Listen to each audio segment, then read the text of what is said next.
اے ایمان والو، اللہ سے ڈرتے رہو اور ہر شخص کو دیکھنا چاہیے کہ اس نے کل یعنی آخرت کے لیے کیا سامان بھیجا ہے۔ اور ہم پھر کہتے ہیں کہ اللہ سے ڈرتے رہو، بے شک اللہ تمہارے سب اعمال سے خبردار ہے۔ اور ان لوگوں جیسے نہ ہو جانا جنہوں نے اللہ کو بھلا دیا تو اللہ نے انہیں ایسا کر دیا کہ وہ خود اپنے آپ کو بھول گئے۔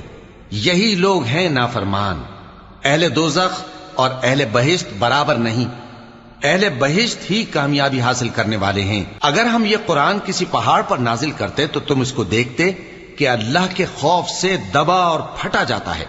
اور یہ مثالیں ہم لوگوں کے لیے بیان کرتے ہیں تاکہ وہ غور کریں۔